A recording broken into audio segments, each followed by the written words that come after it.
We've heard it before, but the US State Department setting it out in black and white still had impact. Following the use of a Novichok nerve agent in an attempt to assassinate the Skripals in Salisbury, the US has decided that the Russian Federation used chemical or biological weapons in violation of international law. In other words, the US agrees with the UK that Russia tried to murder 2 people in Britain using a nerve agent, and now a sliding scale of biting sanctions. Licenses to sell anything to Russia with a possible national security purpose will be automatically denied. Now, versions of this already existed, and they include gas turbine engines, electronics, integrated circuits, just the start. The Foreign Secretary, Jeremy Hunt, applauded the move via Twitter, concluding, "Thank you, USA, for standing firm with us on this." Посольство России в США требует от Госдепартамента придать... The fallout was felt straight away. The Russian ruble slumped. Share value of major Russian firms like Aeroflot fell several points. The Russian kickback, typically robust. Обвинения безосновательные, выглядят просто цинично. All these allegations are baseless and cynical. Using ultimatums when talking with us is futile. Russia will develop a response to this very hostile step on the part of Washington.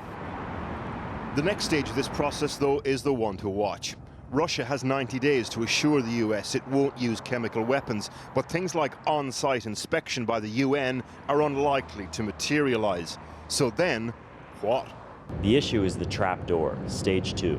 That is potentially even more serious, and that could potentially, if the administration chose, end all imports and exports to the Russian Federation and from the Russian Federation, which could really restrict economic activity between the 2 countries.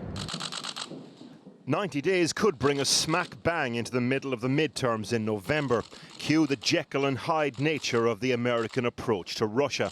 On the one hand, a president whispering sweet nothings to Putin. On the other, an administrative relationship at a near all-time low.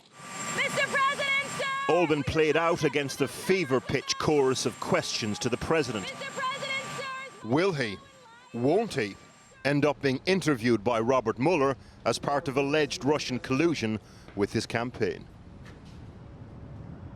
Now, just a little bit more context to this story. The reason why we're here with these sanctions today is because of what happened in March. The State Department back then decided that Russia had broken international law around chemical weapons as far as they were concerned, and then the clock started ticking, bringing us to today. Now, some here in Washington are saying that President Trump, not a man famed for his eye for detail, was sort of bounced into this because he wasn't aware of this procedure. That's probably a little disingenuous.